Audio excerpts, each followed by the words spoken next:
Good evening to you. This is News 6 at 6:30. Thank you for joining us here live on News 6 Plus. I'm Matt Austin. And I'm Lisa Bell. Ginger and Justin are off tonight, and we begin with a story you will see only on News 6. When FDOT finished the $2 billion I-4 Ultimate Renovation Project back in 2022, it installed what it called express lanes, promising to decrease congestion and speed up traffic for everyone, not just the drivers paying the price to use those toll lanes. So has it worked? And what about all those tolls they've collected? News 6 anchor Eric Von Anken covered the express lanes extensively when they first opened and follows up tonight in a story you'll see only on 6. A couple of fast facts for you. FDOT tells me since the express lanes opened here 2.5 years ago, drivers have taken 39 million trips on these express lanes. That's not just commuters, it's also visitors to Central Florida, generating $71 million in toll revenue.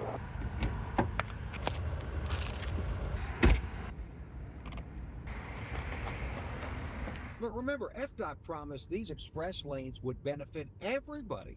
So has that happened? Well, FDOT says absolutely, yes, in several ways. First of all, the money collected by those overhead transponder readers, the $71 million. FDOT says that money is paying down the cost of the entire I-4 Ultimate project for everybody. It's also paying for the operation and maintenance of the entire highway for anybody who drives on it. Second, travel times have dropped on all of the lanes. That includes these, the free ones, because drivers who use the toll lanes are freeing up space in the free lanes. FDOT says the average driver now saves 4 minutes along the 21-mile stretch of the express lanes. Maybe it doesn't seem like a lot until you add it up. FDOT tells me for a regular commuter, that's a savings of 3 hours per month.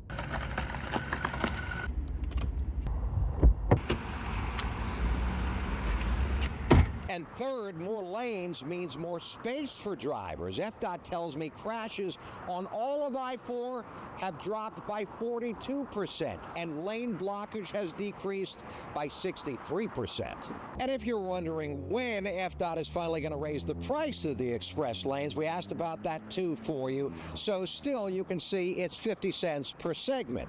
FDOT has always said it's just a matter of time until they switch to dynamic pricing, which means the more congestion, the more they charge. But as of now, FDOT tells me they plan to stick with this 50-cent fixed fee. We're in Altamont Springs getting results. Eric Von Anken, News 6. Another thing to keep in mind, no toll booths on I-4. So if you choose to use those express lanes, you're going to have to do so with a toll transponder, or FDOT is going to toll you by plate. They will send a bill to your house, and there's an extra fee for that, $2.50. You feel like it has definitely made an impact. I never use them. Right. Unless my navigation system really screws up. Right. You accidentally get on one of those lanes. Right. I'm like, what am I doing? Yeah. Why am I getting charged for this? But I will say, I feel like I've gotten stuck in traffic less. Yes, I would agree with that too. Yeah. And sometimes I will make a point to check my GPS to see what traffic is looking like, to see if I want to get on those toll lanes. Yeah. It's true. It's a good point. Another new affordable housing development is getting results in Pine Hills. And not just for the people who live there, but the entire community. Anchor Justin Wormuth hit the road to learn more. Along Silver Star Road in the heart of Pine Hills is where you'll find Hawthorne Park, a 120-unit affordable housing development exclusively for seniors. Most people in here is on a fixed income. Yeah. You understand what I'm saying? Right. And it's hard nowadays. It's very hard. You know, you got to have 2 incomes or 3 incomes just to make it. Penny's lived here for 2 years, paying around $1,000 a month for a 1-bed, 1-bath unit. The complex is also flush with amenities, including a dog park. That's my favorite place because it's peaceful and quiet, you know. Second thing, the pool. Got to have the pool. Given the shortage of affordable housing in Orange County, Penny feels very fortunate to call this place home. When you first saw this building and you found out that you'd pay what you would pay, I mean, what was that reaction like? It was real. Yeah. It was real.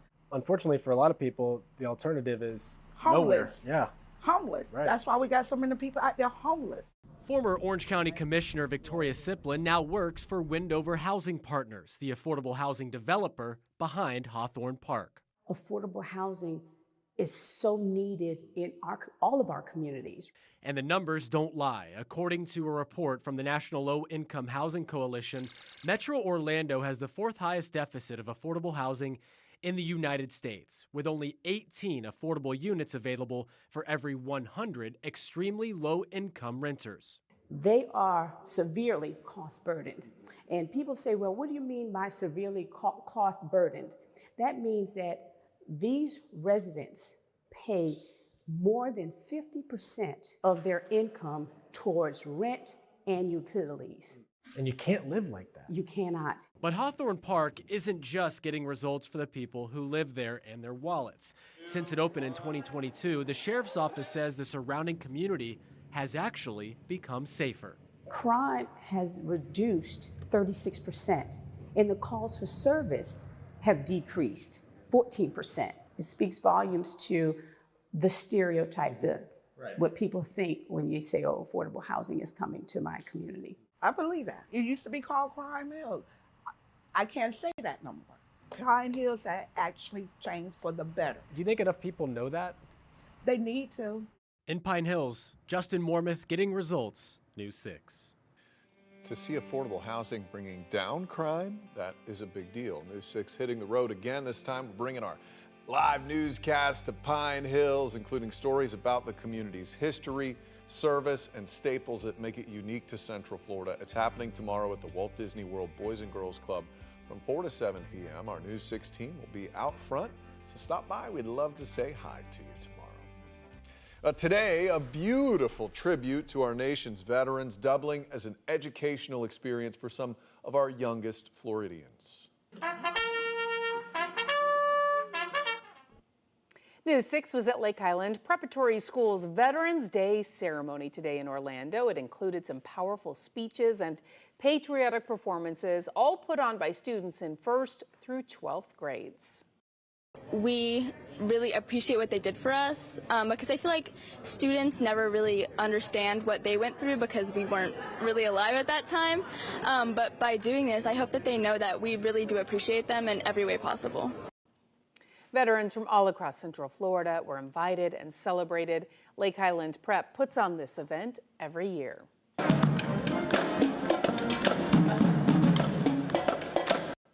Meantime, the city of Orlando held its annual Veterans Day Parade in downtown over the weekend. Saturday's event marked the 25th anniversary of the parade. News 6 morning anchors Crystal Moyer and Trooper Steve Montiero, who's a veteran himself, hosted that event. You can rewatch their coverage right now by going to clickorlando.com/veterans. It is so important that we remember those veterans on days like today and really every day. So if you're a veteran and you're watching this, thank you so much. Well, the CDC is recommending that everyone 6 months and older get an annual flu shot. That's why News 6 is teaming up with the Advent Health CentraCare team to get results for you and your family. News 6's Emily McLeod explains how you can get protected this flu season for free. We just wrapped on our first flu shot event here in Sanford on Monday. There was a steady stream of people throughout the day, and some we spoke to say the process was quick and easy. Now, Advent Health was able to administer more than 50 flu shots today, and some people were waiting in line before the event started at 2 o'clock. Advent Health is making it easier for people to get a flu shot this season. If you plan on getting a flu shot, these events are a great way to do that if you want something quick, easy, and free. The process is simple. You'll fill out a form, and once you get here, then you get your flu shot. We spoke to Advent Health's medical director for CentraCare Urgent Care, and he says they're already starting to see cases of the flu pop up here in Central Florida. Delaying is only going to cause you to get into the holidays. You're going to forget about getting your flu shot. And honestly, we're already starting to see cases of influenza slowly increase here in Central Florida. So it's out there. Now's your warning. Go get your flu shot. We also spoke to a woman getting her flu shot on Monday, and she says the whole process was easy. You got to get it done because with this weather, it's unpredictable, so it could come up any minute. You never know. If you missed us here on Monday, don't worry. There are still 2 more opportunities for you to be able to get your free flu shot this week. On Wednesday, we will be out by UCF, and on Thursday, we'll be in Claremont. We have more details available on clickorlando.com. For now, reporting in Sanford, I'm Emily McLeod, Getting Results News 6. A warning tonight for people trying to pay off student loan debt. Coming up, how scammers are using fake promises to get people to hand over their personal information. Jonathan. Warm day today, made it back to the upper 80s. Most of us right now in the 70s and 80s. Much cooler days are coming by the end of this work week. We're going to pinpoint when exactly that arrives in a few minutes. Plus, some of the first people on Disney's newest cruise ship are 4 boaters found stranded near Bermuda. The rescue ahead of the ship's maiden voyage coming up in December. And back-to-back launches from our Space Coast today. A look back at those beautiful liftoffs next. You're watching News 6 at 6:30. Live on News 6 Plus, we're getting results in Port Orange, Kissimmee, and all of Central Florida. We'll be right back. Brought to you by your local Toyota dealers. Toyota, let's go places.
Three, two, one, ignition, and launch. Go. 3, 2, 1, ignition, engines full power, and liftoff. A Veterans Day treat here in Central Florida. 2 SpaceX launches within 4 hours of each other. The first, just after noon today, delivered a Korean satellite to space before landing back in Cape Canaveral. The second, just before 4:30 this afternoon, delivered more Starlink satellites. After stage separation for the Starlink mission, it landed on a drone ship in the Atlantic, The first stage booster used in today's flight has helped bring rockets from 5 Starlink missions to space so far, and with probably many more to go. And if you look at that video closely, you will not see a cloud in the sky out there. It was great. Gorgeous. Yeah, we're into that time. The payoff is here. It's been a little warm, of course. Yeah, even humid. Yeah, the humidity has come back up a little bit. That's going to go away in a couple days. Bring it. Yeah, so we've got some good news if you want to have that window opening weather coming back. Temperatures out there right now on the warmer side, as we were just talking about, still just approaching 7 o'clock tonight. We're still hanging tight in the upper 70s in Mount Dora, 78 in Sanford, 76 in DeLand. Palm Coast, good evening. We're back to 75 degrees as well. Clouds and rain forecast. Here we go at 7 o'clock. Pretty much where we are right now. Just a few passing clouds out there. Lisa mentioned it. Hardly a cloud in the sky, especially along the coast. A few more extra clouds inland. There's lunchtime tomorrow. Looking good again on the warmer side. Mid to upper 80s again for most of central Florida.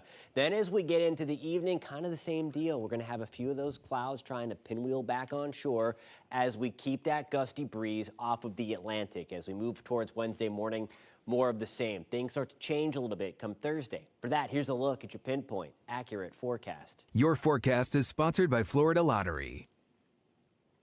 Deltona and Orange City for tomorrow. We're talking about temperatures getting back to the middle 80s. We're going to start things off in the upper 60s. By 8 o'clock, we're in the low 70s. A few extra clouds out there, then mostly sunny by 10 o'clock. And then we'll have that clouds and sun mixture, kind of like what we had out there today. By the time we get into the early part of the afternoon, temperatures getting back into the lower 80s by 2 o'clock. And again, we'll top out in the mid 80s tomorrow. We're good for 86 in DeLand, 86 in Leesburg.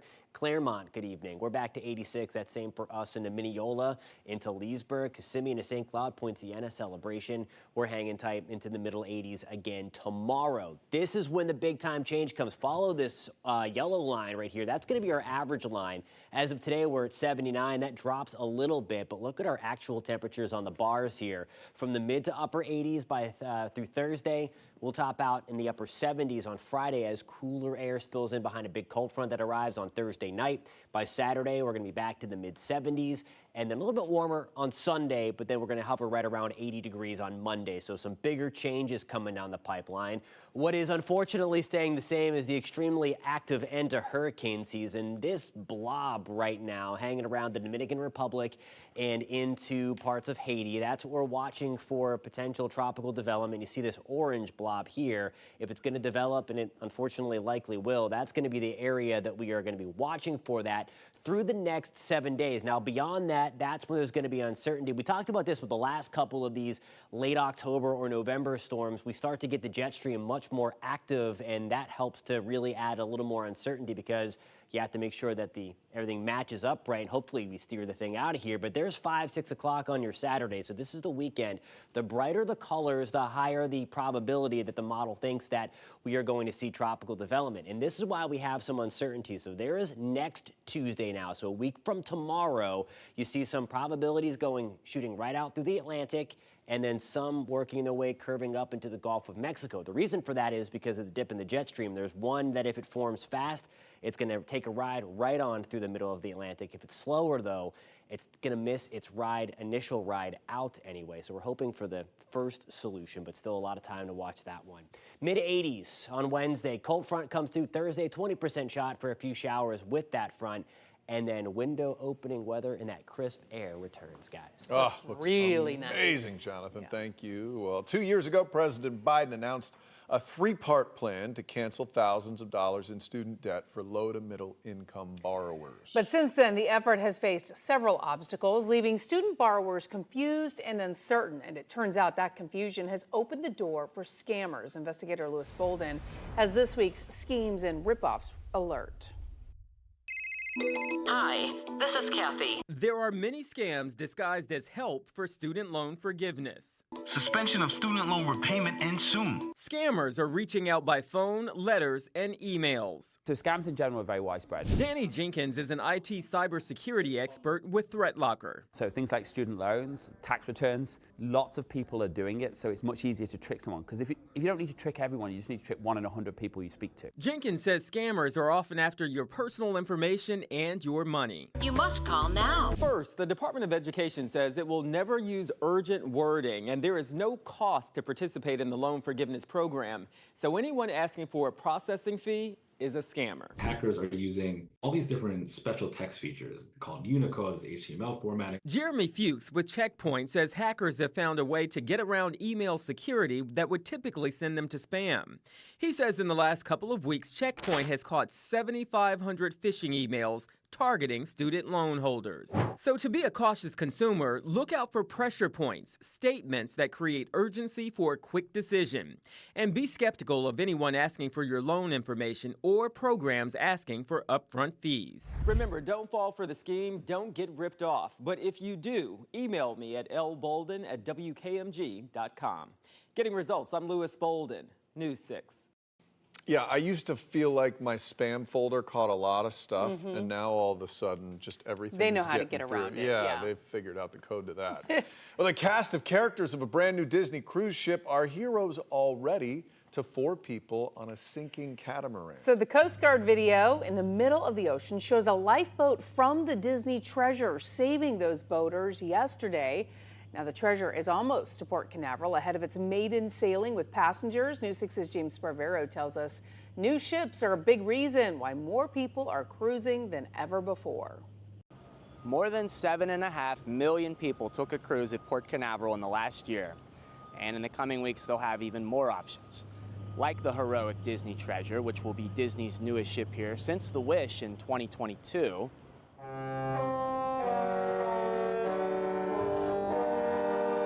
We were here when it arrived in 2022, and I live close to the port, so I hear that horn all the time. The Treasure will be the newest ship here of any ship since this massive one, Royal Caribbean's Utopia of the Seas, which Royal Caribbean let me tour over the summer.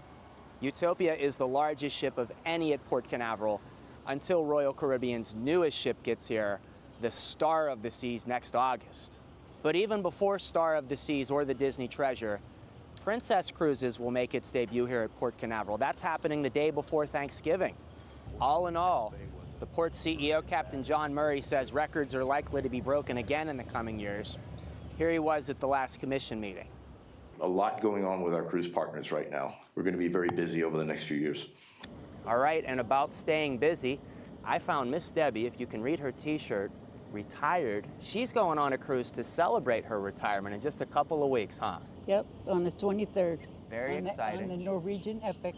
So she's going to be amongst the millions of more passengers who will cruise here in the next year.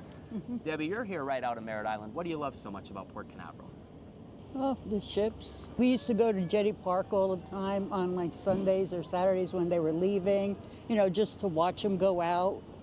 And with new ships coming to the port, it seems like they're coming every year now. Does that excite you too? Yeah, it does, because we get quite a bit new ones coming in. So yeah, just more options for everybody. And I know a lot of local people that cruise a lot. The Disney Treasure's first cruise will be on December 21st, and the ship arrives here at Port Canaveral tomorrow morning at 6 o'clock. We'll show you it then. At Port Canaveral, Brevard County, I'm James Sparvero, getting results, News 6. It'll be exciting to see that new ship pulling into the port. I feel like we get a new one every other week. It seems so it's like not it, quite right? as exciting as it has been. They get out these new ships, 5,000 passengers, and they fill them up every single weekend. It's crazy. Our News 6 Insider contests, they're getting festive. A closer look at the prizes up for grabs and how you could have a chance to be a winner. Coming up in the morning, a magical arrival along our coast. That's right, Disney's latest cruise ship set to pull into Port Canaveral. What guests can expect from the Disney Treasure? Plus your weather and traffic every 10 minutes. We'll see you for News 6 Morning starting at 5 a.m.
You know, Thanksgiving is just a few weeks away, but we would love to see your decked out holiday houses right now. Central Florida impressed us so much with your haunted homes. Now it's time to bring on the cheer. Share some photos of your decorated home.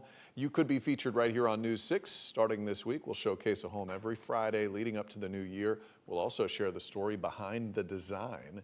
Just go to clickorlando.com/pins and start sending in those holiday home pics and videos right now. And while you're on our website, we have two great contests going on for our News 6 insiders. For the first time, Elf is the theme for Ice at Gaylord Palms Resort. The 20,000 square foot Arctic attraction features giant sculptures and scenes hand carved from 2 million pounds of ice. It opens this Friday and runs through January 4th. And right now you have a chance to win 4 free tickets. The contest runs until Black Friday on November 29th. And for both contests, you can enter daily to increase your chances to win. Go to clickorlando.com/insider to enter. If you're an insider, it's super easy. And if you're not an insider, it's free to join. It only takes a couple minutes. All right, thanks for watching News 6 at 6:30. You can stream News 6 online anytime on our News 6 Plus Smart TV app. Remember, we break news at clickorlando.com. We'll see you tonight at 11 o'clock. Good night.